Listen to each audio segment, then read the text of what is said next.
Hi guys, Chris here with Super Savvy Travelers. Hey, today I wanted to pop in and do a little more digging into the real estate market, what's happening. Gosh, it's been very different here lately in terms of real estate values, what properties are going for. In the Scalea and surrounding area, as I mentioned a couple weeks ago, there's been a lot going on. There's been a lot of people buying, and in Italy in general. And so it can get a little confusing, and a lot of times you might go, well, hey, where can I, find a good value property, something that I'm not going to be paying at the top of the market? And who knows what markets do. It's always good to buy low and sell high. And if you can do that, that's great, or at least buy low and enjoy.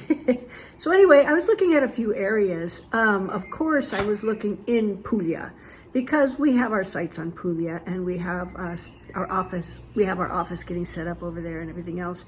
If you look at some of the areas, you can see that some of them have gone really up high, like Polignano a Mare. Oh my gosh, boom, it just seemed to have boomed. I don't know, all of a sudden everybody put attention on it and it started booming. And you can see by the stats that if you're buying now, you're going to be buying high. Bari looked like was better. They're starting to go up. However, in between Bari and Polignano a Mare, and really one train stop from Polignano a Mare, is the little comune of Mola di Bari, which is a frazione of Bari itself, which is like a, I don't know, suburb, I guess you want to call it.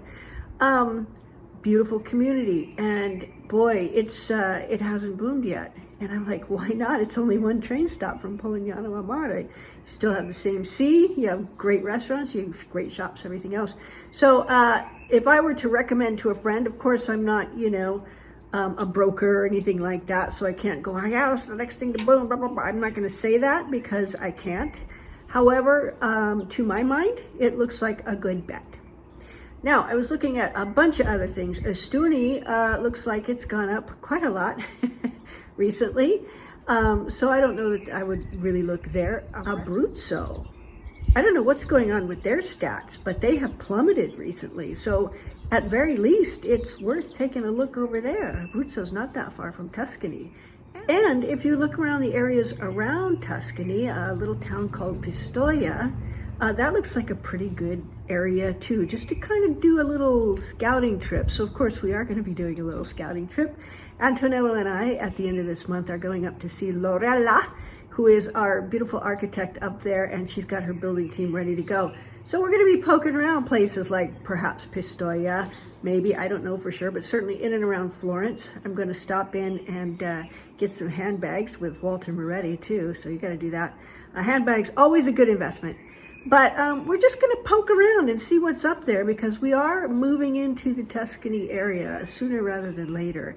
And we're going to be putting quite a lot of focus up there. So stay tuned to the channel. The stats I'm finding and showing you here are on immobiliare.it. If you look under Valore Casa or house values, you'll see these stats, and you could do a little research on your own.